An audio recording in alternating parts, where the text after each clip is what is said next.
안녕하세요, 아범입니다. 오늘의 사건은 화류계 10년 동안 몸담았던 한 인물이 직접 겪은 실화 기록입니다. 비어있는 룸에서 들려온 노래 소리와 호출벨, 그리고 청치마 여인의 그림자까지. 이 이야기는 단순한 괴담이 아니라 실제 체험 속에서 나온 기록입니다. 이 방송은 실화 사건을 기록하여 라디오식 다큐멘터리로 전해드립니다. 아범이 다크한 나이트메어로 초대하겠습니다. 나이트메어 시작하겠습니다.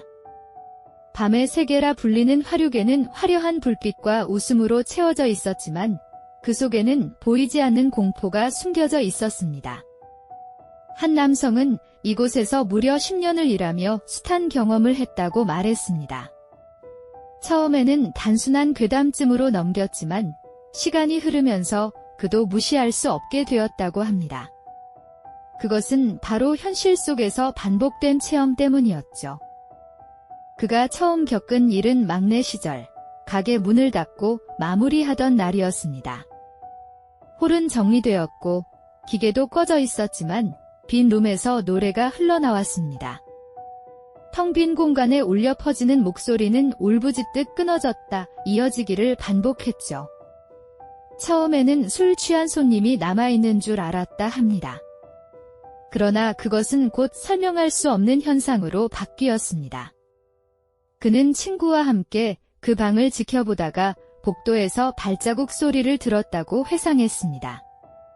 구두 굽이 바닥을 울리는 소리는 분명 실제 사람이 걷는 듯 뚜렷했어요. 이어서 나타난 여성의 모습은 유난히 아름다웠습니다. 그러나 그녀는 이내 괴성을 지르며 출입구 쪽으로 달려나가 버렸다고 합니다. 너무 생생한 광경에 술 취한 눈으로 본 환각이라 믿기 힘들었죠. 두 사람은 놀란 가슴을 부여잡고 다시 그 룸으로 들어갔습니다. 그러나 그곳에는 아무런 흔적도 남아있지 않았습니다. 테이블 위 술병 하나, 노래책 한 권, 모두 정리된 상태 그대로였죠. 불도 꺼져 있었고 기계도 작동하지 않았습니다. 분명 조금 전까지 사람이 있었는데 현실에는 어떠한 증거도 보이지 않았던 겁니다.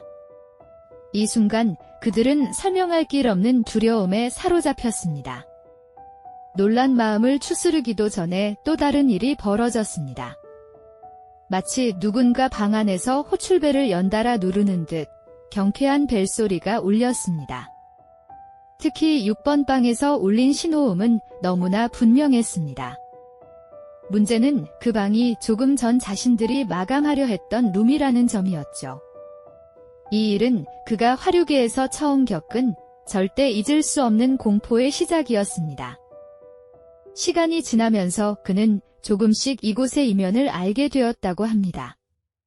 화류계에서 오래 일한 이들은 하나같이 말했습니다. 돈을 벌려면 이런 일도 견뎌야 한다. 귀신조차도 손님처럼 드나든다는 농담은 실제 체험담이 되어 퍼졌습니다. 그는 점차 이 세계가 단순한 유흥의 공간이 아니라는 것을 알게 되었죠. 인간과 비인간이 뒤섞이는 곳이었습니다. 특히 전무님이라 불리던 한 인물의 이야기는 더 섬뜩했습니다. 그는 생전에 직원들을 챙기던 든든한 존재였지만 사기를 당하고 절망 끝에 스스로 목숨을 끊었습니다. 그러나 시간이 지나도 그의 존재는 사라지지 않았습니다. 가게 안을 배회하며 여전히 살아있던 시절처럼 행동했다고 합니다. 직원들은 그 기운을 직접 목격했다고 증언했습니다. 전무님의 혼령은 너무나 구체적이었습니다. 그는 냉커피를 달라고 요구하기도 하고 특정 직원의 이름을 부르기도 했습니다. 살아있을 때와 똑같은 말투와 행동이었기에 사람들은 오히려 더 두려웠습니다. 이미 돌아가신 분이라는 사실을 알면서도 그 앞에서 감히 반박할 수 없었다고 합니다. 마치 살아있는 손님처럼 대해야 했던 겁니다. 이러한 경험은 막내 직원에게도 이어졌습니다. 새로 들어온 웨이터는 전무님을 전혀 알지 못했습니다. 그런데도 그는 룸 안에서 담배를 피우던 낯선 남자를 보았다고 했습니다. 그 남자는 실제 존재하는 직원의 이름을 말하며 캡틴을 불러오라고 요구했습니다. 이 이야기를 들은 선배 직원들은 등골이 오싹해졌습니다. 이미 돌아가신 전무님의 특징과 일치했기 때문이었습니다. 시간이 흐르면서 직원들 사이에서는 이런 괴이한 경험이 일상처럼 퍼졌습니다. 빈 방에서 들려오는 웃음소리, 호출벨, 그리고 보이지 않는 발소리까지. 화려한 불빛 속에서도 보이지 않는 그림자는 그들을 따라다녔습니다. 그곳에서 일하는 사람들에게 공포는 결코 멀리 있지 않았습니다. 매일이 곧 새로운 기록이자 경고였던 것입니다. 그는 시간이 지날수록 이 현상들을 단순한 우연이라 치부할 수 없다고 느꼈습니다. 어느 날 술에 취해 가게에서 잠이 들었을 때도 무거운 문이 열리고 닫히는 바람이 머리를 스쳤습니다. 분명히 안에서만 잠글 수 있는 구조였는데 문은 반복해서 열렸다 닫혔습니다. 술에 취한 상태라 처음에는 대수롭지 않게 넘겼지만 나중에 떠올려보니 소름이 돋는 기억이었죠. 문제는 그 경험이 한두 번으로 끝나지 않았다는 점이었습니다. 잠들 때마다 복도에서 들려오는 발소리는 그를 깨웠습니다. 분명 다른 직원들이라고 생각했지만 확인하면 아무도 없었습니다. 발자국은 무겁고 또렷하게 다가왔다가 사라졌고 마치 누군가가 계속 곁을 맴도는 듯한 느낌을 주었어요. 이쯤 되자 그는 자신이 홀리고 있다는 불안에 휩싸였습니다. 결정적인 순간은 유명한 무속인이 가게를 방문했을 때였습니다. 그녀는 손가락 마디가 몇 개 없었고 그 자체로도 특이한 외모를 가지고 있었습니다. 그러나 무엇보다 사람을 꿰뚫어보는 듯한 눈빛이 더 기억에 남았습니다. 술을 따르던 그녀는 문득 말을 멈추고 한 구석을 뚫어지게 바라봤습니다. 그 시선 끝에는 보이지 않는 존재가 있었습니다. 무속인은 잔에 술을 따르며 마치 그 존재를 위해 건배하듯 행동했습니다. 그리고 낮게 속삭였습니다. 이 사람은 아직 자신이 죽은 걸 알지 못한다. 그 말에 주변 공기가 무겁게 가라앉았습니다. 직원들이 느껴왔던 기이한 현상이 단순한 착각이 아니라는 사실이 드러난 순간이었죠. 그때부터 모두는 인정할 수밖에 없었습니다. 가게에는 여전히 한 사람이 머물러 있었습니다. 그는 술 취한 채로 문이 열리고 닫히던 기억을 떠올렸습니다.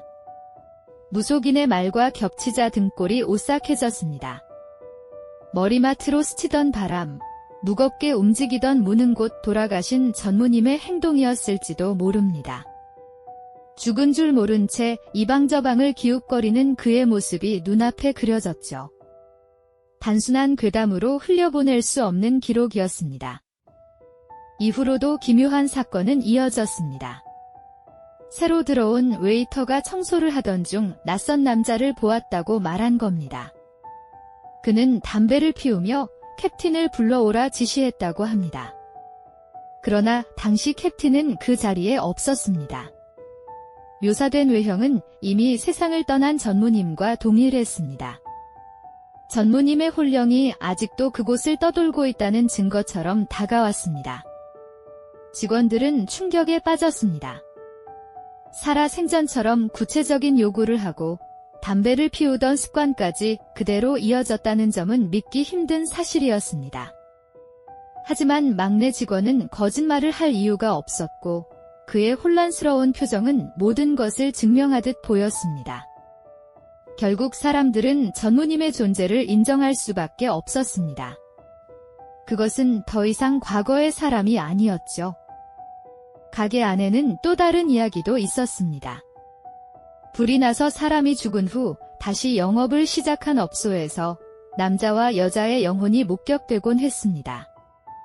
특히 청치마를 입은 여인과 가죽 재킷 차림의 남자는 여러 직원들이 동시에 보았습니다. 서로 다른 날, 다른 상황에서도 같은 묘사가 나왔다는 점이 충격적이었죠. 그들은 여전히 다투거나 속삭이는 모습으로 등장했습니다.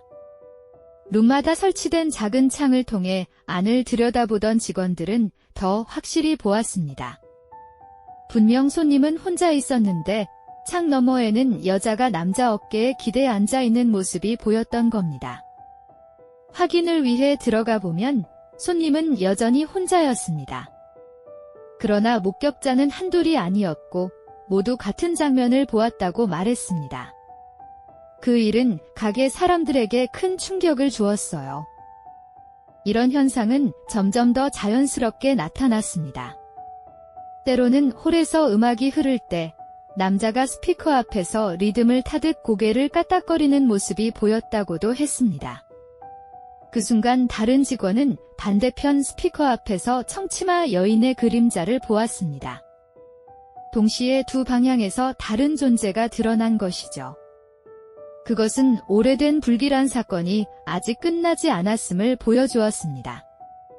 가게에서 일하는 사람들은 점차 두려움 속에서 일상을 이어가야 했습니다. 손님을 상대하는 동시에 언제 어디서 나타날지 모르는 존재에 대한 불안이 늘 따라다녔습니다.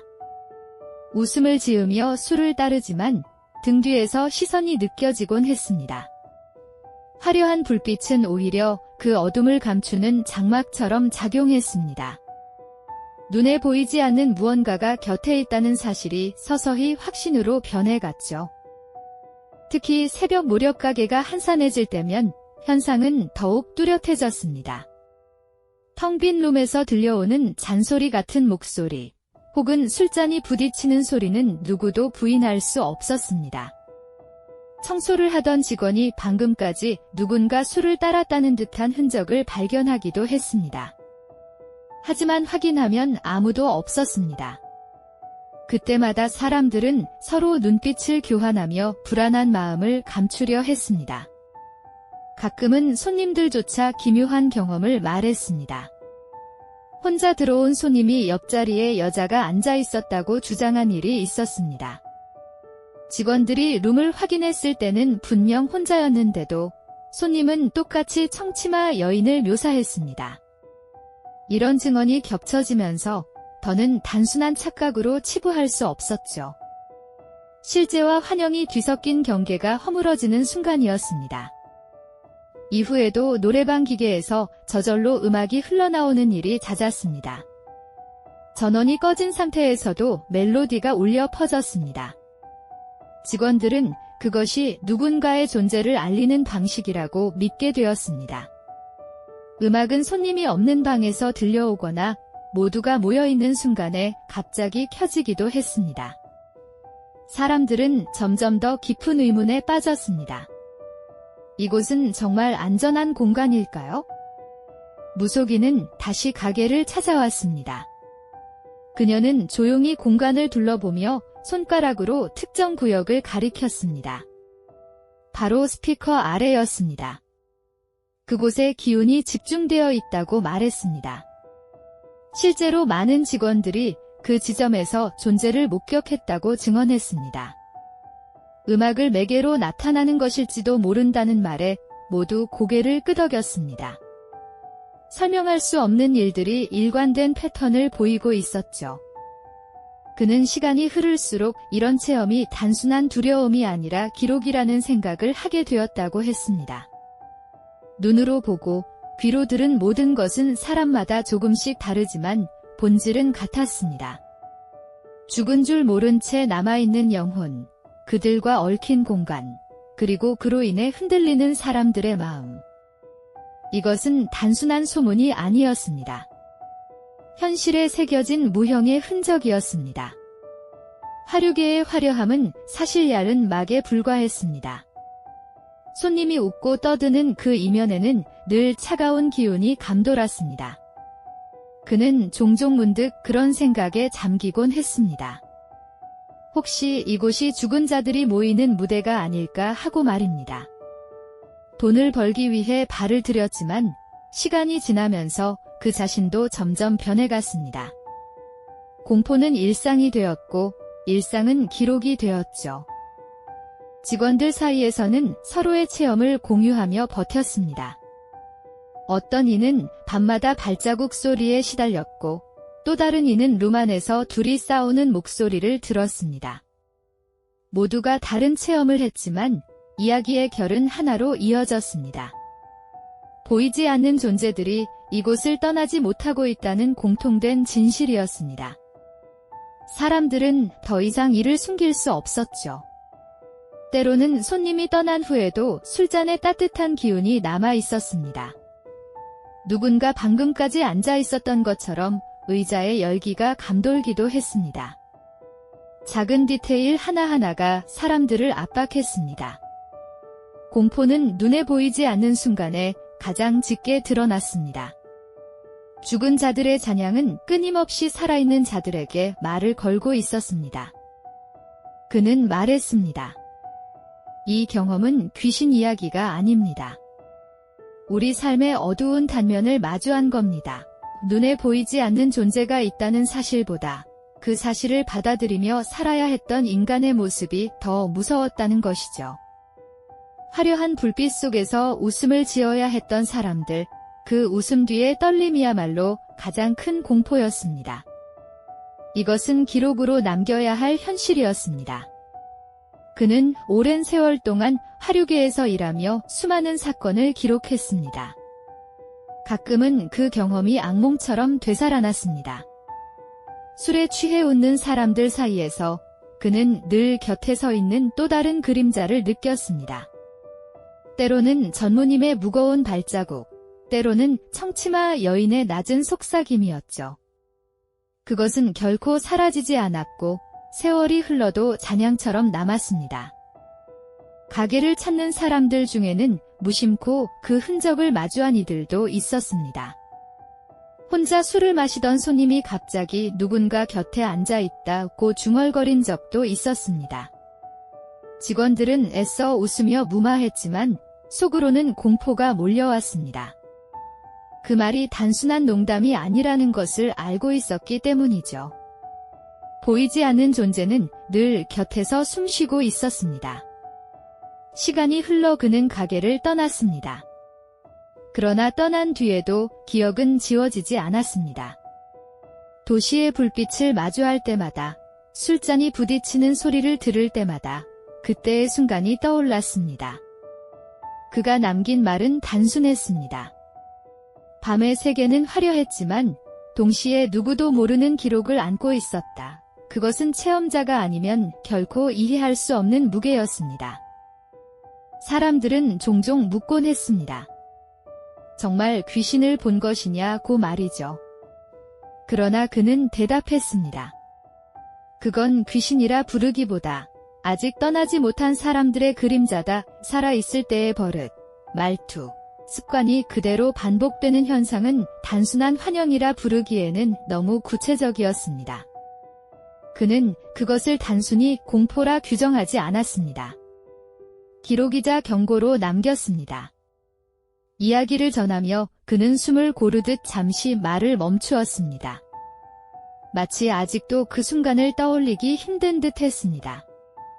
그리고 조용히 덧붙였습니다. 이 일은 내가 겪은 실화입니다. 목소리 속에는 억누른 떨림이 담겨 있었습니다. 믿기 어렵다고 여길 사람도 있겠지만 그는 자신의 체험을 있는 그대로 전하고자 했습니다. 그것은 과장이 아닌 기록이었습니다. 화류계의 화려한 불빛 뒤에는 늘 그늘이 존재했습니다. 돈을 벌고 웃음을 나누고 음악이 흐르던 그곳은 동시에 죽은 자들의 기억이 머무는 장소였습니다.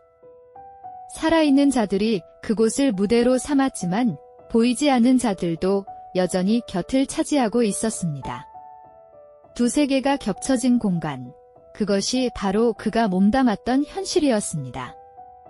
그는 다시 한번 강조했습니다. 이 이야기는 실화입니다. 내가 겪지 않았다면 절대 말하지 못했을 겁니다.